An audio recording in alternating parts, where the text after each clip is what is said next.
देखो, जो domestic circuit है, डोमेस्टिक का मतलब हमारे घरों में जैसा सर्किट देखा गया है। बेटा सर्किट का मतलब तुम अच्छे से जानते हैं, किसी तरह का close path.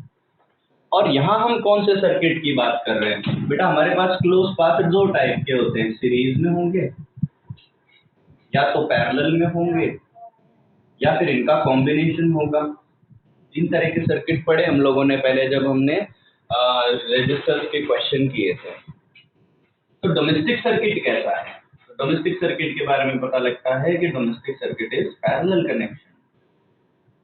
Domestic circuit has parallel connection. ठीक है, डोमेस्टिक सर्किट में पैरेलल कनेक्शन होता है। अब इसके रीजन क्या क्या है?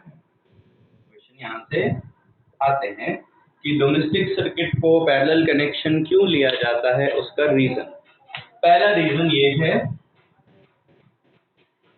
All the electrical device can be operated individually. All the electrical device can be operated individually.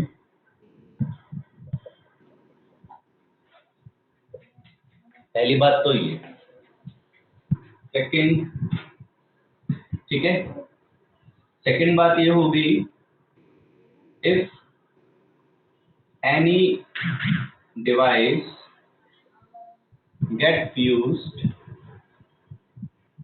अगर कोई सा भी डिवाइस फ्यूज हो जाता है, remaining will continue their function, remaining will continue their work।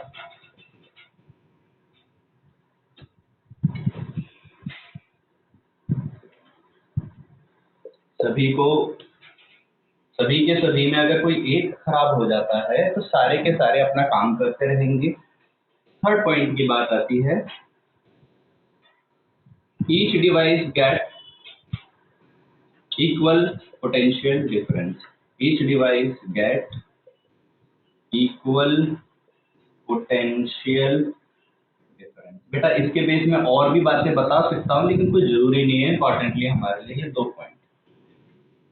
ठीक है, अब जरा थोड़ा सा समझते हैं कि भाई डोमेस्टिक सर्किट में करंट कैसा आता है। ठीक है, तो हम अभी नेक्स्ट चीज समझने वाले हैं, current in domestic circuit.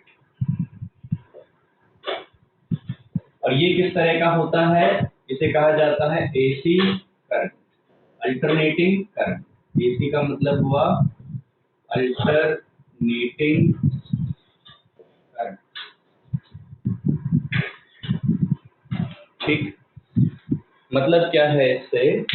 Actually इसमें जो करंट होता है ये अपनी डायरेक्शन को कुछ एक फिक्स टाइम के बाद बदलता रहता है, और वो फिक्स टाइम कितना है, इधर से क्वेश्चन आपके बनने शुरू होते हैं अल्टरनेटिंग करंट से। इसका ग्राफ मैं पहले भी बना चुका हूँ आप लोगों के लिए। सपोज ये करंट एक्सेस है, ये वाली टाइम एक्सेस है, तो ये ओरिजिन जीरो, जीरो से ऊपर पॉजिटिव करंट, जीरो से नीचे नेगेटिव करंट। करंट का ग्राफ बेटा कुछ ऐसा होता है। ठीक है, करंट का ग्राफ कुछ इस तरीके का बनता है कि कुछ समय के लिए तो करंट पॉजिटिव डायरेक्शन में होता है, फिर करंट की वैल्यू डिक्रीज होगी, फिर वो नेगेटिव डायरेक्शन में चला जाएगा। अगर हम इस बात को समझे तो ये कोई एक वायर है, ठीक है। अब आप इसको एक सेल दे रहे हो जो कि अल्टरनेटिंग सेल है, इसे हम कहेंगे एसी वोल्टेज, अल्टरनेटिंग करंट का वोल्टेज। अब ये अल्टरनेटिंग करंट के वोल्टेज में खासियत क्या होती है? मानो कुछ समय के लिए यहाँ पॉजिटिव पोटेंशियल, हाई पोटेंशियल बना, यहाँ लो पोटेंशियल बना, तो अभी इलेक्ट्रॉन कुछ समय के लिए इलेक्ट्रॉन इधर से इधर पहुंचेंगे, फिर क्या हो गया, ये बदल जाएगा, यहाँ हाई पोटेंशियल, यहाँ लो पोटेंशियल, इलेक्ट्रॉन यहाँ से यहाँ पहुंचेंगे। तो इलेक्ट्रॉन्स क्या कर रहे होते हैं? इस तरह से टू एंड फ्रो मोशन कर रहे होते हैं। अब आप सोचोगे सर क्लोज पाथ नहीं हुआ। बेटा क्लोज पाथ की बात ऐसी है, हमें इलेक्ट्रॉन के पास आने वाली एनर्जी का यूज करना होता है। अगर इलेक्ट्रॉन मूव कर रहा है उसके पास क्या होगी? काइनेटिक एनर्जी होगी। अगर मैंने बीच में एक बल्ब लगाया तो वो बल्ब क्या है, इसकी काइनेटिक एनर्जी को बदल देगा किसी और फॉर्म ऑफ एनर्जी में, क्योंकि बल्ब उसे रोकना चाहेगा, इलेक्ट्रॉन को रोकने की वजह से काइनेटिक एनर्जी, उसकी स्पीड स्लो होगी, स्पीड स्लो होगी तो एनर्जी बाहर निकलेगी in the form of heat energy and light energy. कुछ ऐसा ही हर एक डिवाइस के साथ होता है। फिर हम अल्टरनेटिंग करंट क्यों यूज कर रहे होते हैं? एक्चुअली अल्टरनेटिंग करंट की यूज करने के बहुत सारे फायदे हैं। इसमें लॉस कम होते हैं एनर्जी के।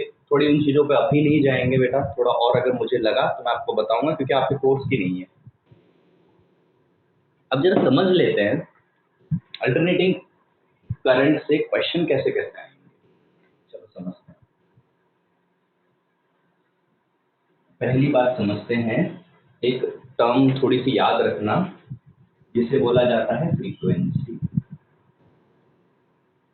ठीक है, फ्रीक्वेंसी का मतलब आप जानते हो कि number of cycle completed in 1 second. Frequency का मतलब ये होता है, एक बार डेफिनेशन देख लेते हैं, नंबर ऑफ साइकिल, ठीक है, कंप्लीटेड, नंबर ऑफ साइकिल कह दो या फिर पीरियोडिक मोशन कह दो, ये पढ़ा हुआ है हम लोगों ने 9th में भी, नंबर ऑफ साइकिल और periodic motion completed in 1 second. जैसे समझिए इसे कि ये जो है एक समुद्र की सतह है, उसका सरफेस है, एक जो भी शांत समुद्र है उसका सरफेस है। आपने यहाँ पर एक पत्थर को गिराया तो लहर ऊपर की तरफ ऐसे उठेगी, एक हाइट तक जाने के बाद वापस नीचे गिरेगी, तो क्या यहाँ गिरते ही वो हॉरिजॉन्टल नहीं हो सकती, तो समुद्र की लहर नीचे भी जाएगी, फिर वापस से ऊपर यहाँ पर आकर वापस से ऊपर। तो लहर जब बननी शुरू हुई थी तो वो इस सतह से ऊपर उठ रही थी, वापस से लहर कहाँ से वापस सरफेस, हॉरिजॉन्टल सरफेस से ऊपर उठना उसने यहाँ से शुरू किया है। तो इसके बाद जो आपका वेव है, एक साइकिल क्या हो गई, रिपीट होनी शुरू हो गई। एक साइकिल कंप्लीट हो गया। साइकिल का मतलब होता है जो भी मोशन आप देख रहे हो, यहाँ करंट का मोशन देख रहे हैं, करंट जो है एक फिक्स टाइम के बाद अपने आप को रिपीट करने का बिहेवियर शो कर रहा है। तो इसके बाद ये आपकी 1 साइकिल कहलाए। अब इस एक साइकिल में जो समय लगेगा वो इसका टाइम पीरियड होगा। लेकिन किसी भी एक करंट के लिए अगर हम एक साइकिल का समय देखेंगे, टाइम देखेंगे, तो बहुत ज्यादा कम होता है।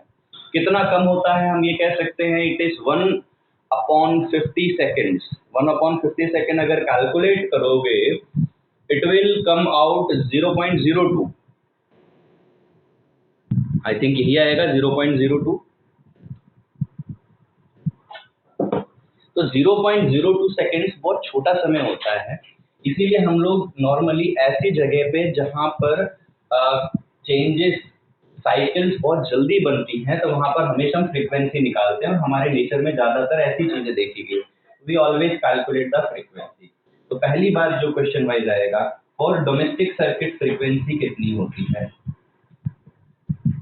डोमेस्टिक करंट मतलब AC current, AC current has frequency of 50 hertz. आपको याद होगा फ्रीक्वेंसी की यूनिट हर्ट्ज होती है। तो एक क्वेश्चन यहाँ से बनेगा, ये इंडिया के लिए है, ठीक है, अमेरिका में 60 होती है। मैं इंडिया लिख देता हूँ सामने कि इंडिया के लिए ही पूछा जाएगा आपसे, और किसी देश के लिए नहीं पूछा जाएगा। सेकेंड क्वेश्चन, एक बात देखो, इधर से क्वेश्चन ऐसा आएगा, after how much time, after how much time current या तो चेंज मिल सकता है, वैसे चेंज से बेटर वर्ड है reverse, reverse its direction. After how much time current की जगह एसी लिख दो, alternating current. After how much time alternating current. बेटा देखो मैं जिन पर अभी यहाँ हैशटैग बना रहा हूँ इनसे क्वेश्चन बनेंगे, एक बार जल्दी से बताना ये वाली चीज याद रख पाएंगे, एक बार रिस्पॉन्ड करिए जल्दी।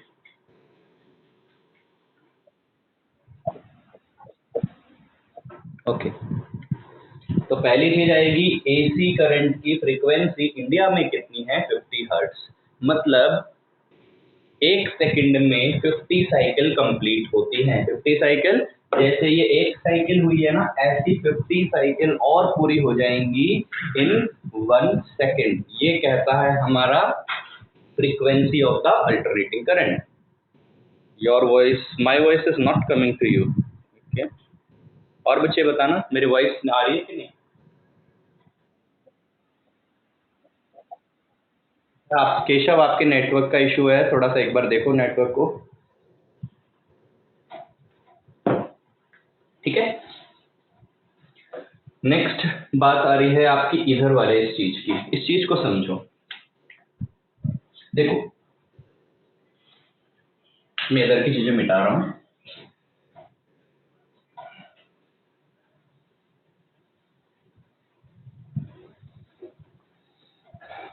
अब हम जरा इस चीज को समझते हैं।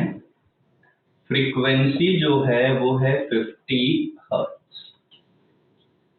अब जरा समझो, हर्ट्ज को ना हम लोग कह सकते हैं 1/सेकंड भी। तो हम कह सकते हैं फ्रीक्वेंसी इज इक्वल टू 50 1/सेकंड। मुझे पता करना एक साइकिल में कितना टाइम लगा। शायद अर्लियर क्लास में पढ़ा होगा, फ्रीक्वेंसी को 1/t कहा जाता है। तो मैं फ्रीक्वेंसी की जगह पर ये वैल्यू रखूं, इसके अंदर 1/t इज इक्वल टू 50 1/सेकंड।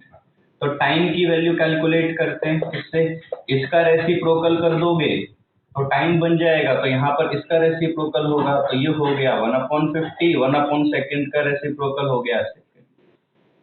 बहुत बेसिक सी बात है, फ्रीक्वेंसी और टाइम एक दूसरे के रेसिप्रोकल है। अगर फ्रीक्वेंसी 50 है तो टाइम 1/50 होगा।